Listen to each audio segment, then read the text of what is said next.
Un diagnóstico estaría lleno de dolor y angustia. Todo comenzó con un desmayo. A los 19 años me desmayé. Salí de comer y me desmayé en la calle, lo cual me alarmó y me asustó bastante. Nerviosa y desconcertada, Pamela fue de inmediato a la enfermería.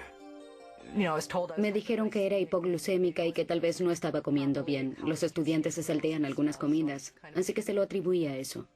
Yo tenía un novio que siempre llevaba nueces, embutidos y comida con proteínas, así que cuando tenía un mareo, él me daba algo de comer. Pamela pensó que tenía bajo nivel de azúcar en sangre, pero durante los siguientes 7 años continuaron los mareos, acompañados de una fatiga extrema. Perdía toda la fuerza al punto de tener que quedarme acostada 1 o 2 horas y sentir que estaba como semiconsciente.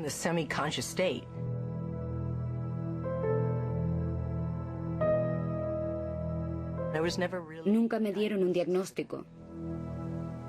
Era un poco confuso para mí y creo que para los demás, porque siempre estuve en forma, hacía deporte, siempre estaba llena de energía, era muy activa, así que pienso que los demás comenzaron a dudar de mí. En 1989, Pamela conoció al inglés Clive Ongley. Ella era una persona muy dinámica, muy activa, tenía mucha energía, muy inteligente, brillante, muy hermosa. Cuando conocí a Clive, en realidad me sentía muy bien. Ahora que lo pienso, tenía periodos en que me sentía mejor y otros en que no. Se casaron en 1991 y se mudaron a Tokio. Pam pensó que tal vez se había acabado la etapa de sentirse enferma, pero de inmediato sus síntomas se intensificaron. La primera noche hacía mucho calor, era agosto y fuimos al hotel y salimos a cenar.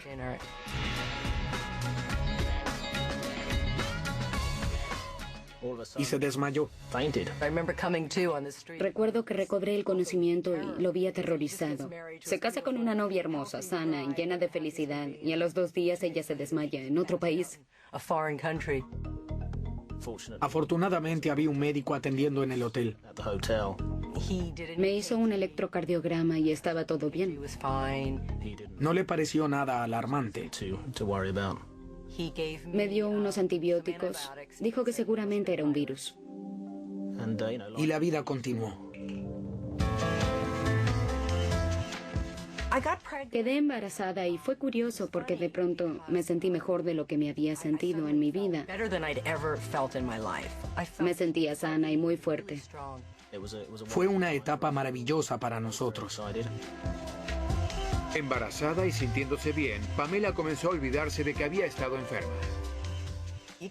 Es inevitable pensar, bueno, uno va superando las etapas y quizás será algo mental. Ahora estoy enamorada y casada y siempre quise tener un hijo, pero tenía la sensación de que algo andaba mal. 9 meses después nació Sean, el hijo de Clive y Pam. Tendría que haber sido un momento glorioso para la joven pareja, pero la vida de Pam estaba a punto de dar un giro dramático. Sentía muchas molestias en las piernas. Comencé a tener espasmos en los músculos. Le dolían los huesos, la rodilla, la espalda, el codo. Era una mujer joven, pero no parecía estar bien de salud. Ella no sabía qué tenía y me decía, tengo mucho miedo, Deborah. En 1992 se mudaron a Inglaterra. Ella esperaba que los médicos ingleses pudieran resolver el enigma de sus extraños e incesantes síntomas.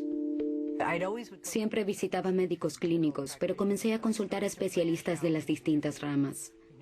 Fui a un reumatólogo, a un neurólogo, a un psicólogo, a un endocrinólogo.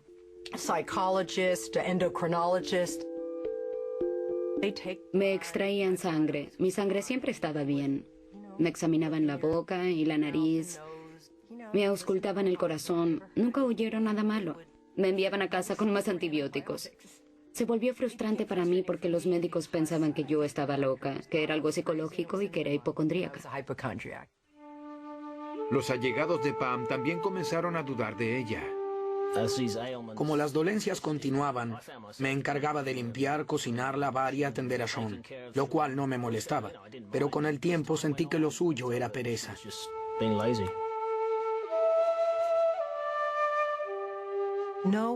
Nadie le creía. Su esposo no le creía, los médicos no le creían.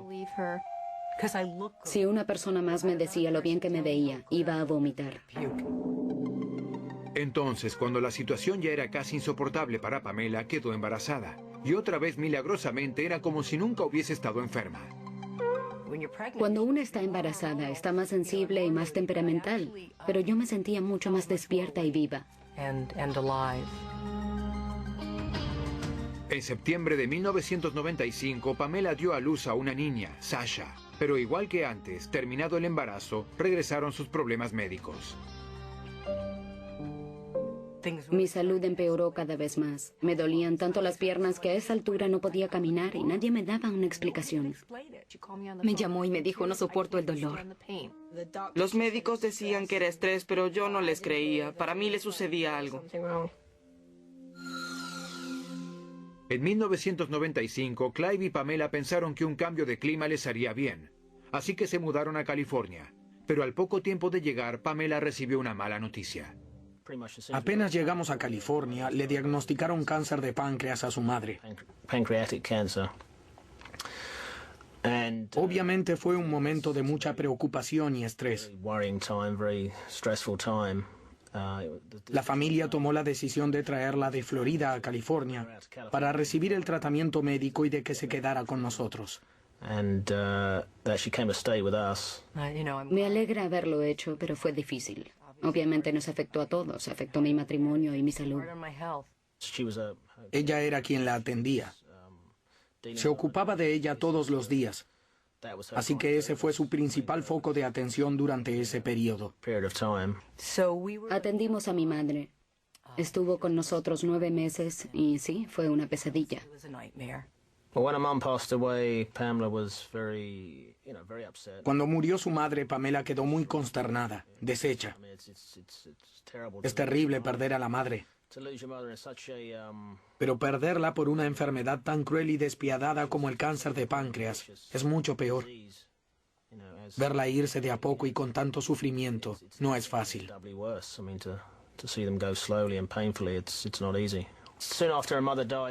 Poco después de morir su madre, Pamela fue a ver a otro médico y él le diagnosticó bocio, que es una gran inflamación en el cuello. Y me dieron Synthroid. El Synthroid era como los esteroides, me hizo un efecto espantoso. Tomen a una persona hiperactiva y denle 30 tazas de café.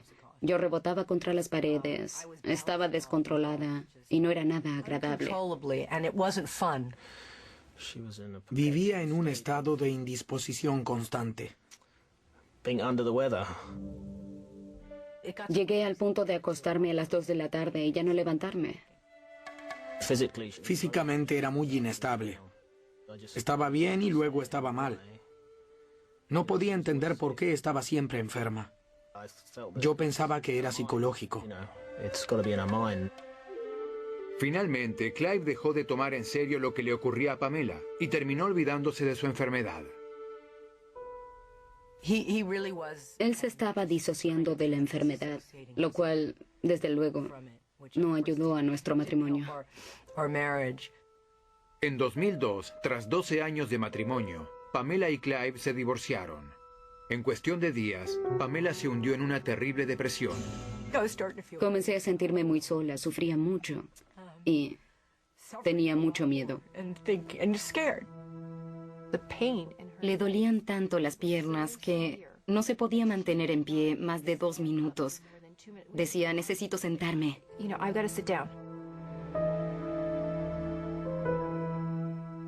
Recuerdo sentarme en la ducha, llorando. Me dolía cada músculo del cuerpo. Tenía mucho dolor. Sentía que me moriría. No podía vivir de esa manera. Llegó un punto en que quería dejarme morir. No quería vivir más.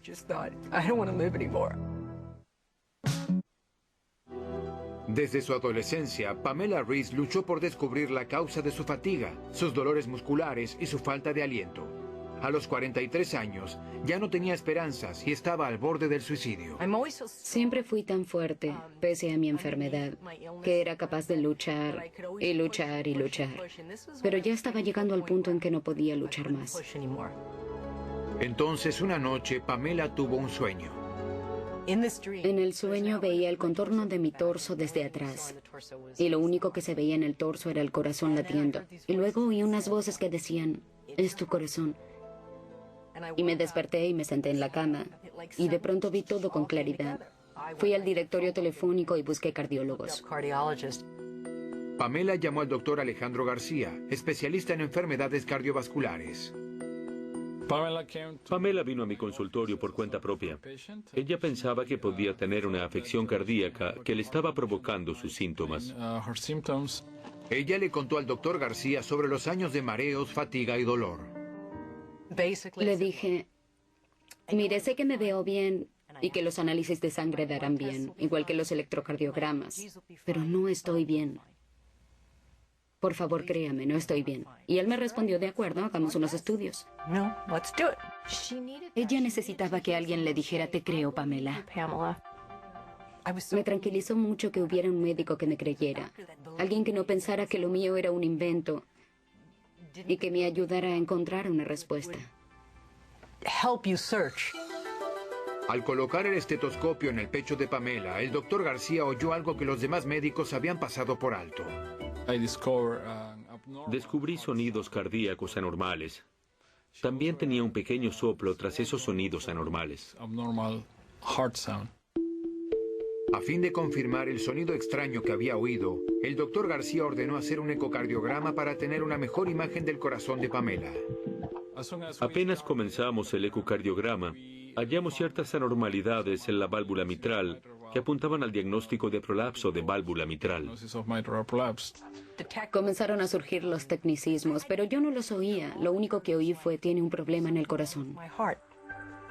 Tras 25 años de dolor e incertidumbre, Pamela finalmente encontró una respuesta.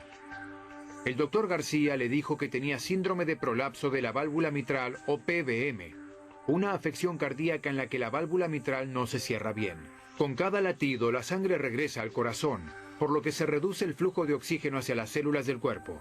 Cuando Pamela estaba embarazada, tenía un mayor volumen de sangre, y el oxígeno extra hacía que sus síntomas desaparecieran temporalmente. Me dieron el diagnóstico y llamé a Clyde. Me sorprendí y sentí alivio por ella. Había descubierto lo que la había acosado durante tanto tiempo, pero ya era demasiado tarde para nosotros. Él se dio cuenta de lo mucho que me había afectado a mí y a la relación. Eso les dio la posibilidad de ser buenos amigos y de perdonarse uno a otro. Se estima que, como Pamela, cerca de 1,5 millones de estadounidenses padece síndrome de prolapso de válvula mitral. No tiene cura, pero con medicación pueden aliviarse los síntomas. Los primeros 9 días no sentí ningún cambio y estaba enfadada. Pero al 10º día tomé el medicamento y de pronto sentí una mejoría en las piernas. Y pensé, me siento mejor, intentaré dar un paseo. Hicimos una caminata de unos 5 kilómetros y yo tenía que esforzarme por seguirle el paso. Ella no quería detenerse, se sentía muy bien y feliz. Eso me alegró. Aún tengo los síntomas. No son tan agudos, no son tan frecuentes. Me gusta saber qué tengo. Me gusta saber que hay cosas que puedo hacer. Me gusta saber que hay cosas que no debería hacer. Eso me da poder. Cuando la vi para el control, tras 2 semanas de tratamiento, mi primera impresión fue que estaba viendo a una persona completamente nueva, mucho más calma que antes, más segura y con una actitud totalmente distinta hacia la vida. Tuve que confiar mucho en mi intuición para no aceptar que me catalogaran de hipocondríaca y me dijeran que era algo mental. Los médicos veían a mi mamá sana y joven y pensaban que no tenía nada. Yo quizás sea médico y me aseguraré de no cometer ese error. En su búsqueda de un diagnóstico, Pamela Reese le contaba sus síntomas a todo aquel que la escuchara.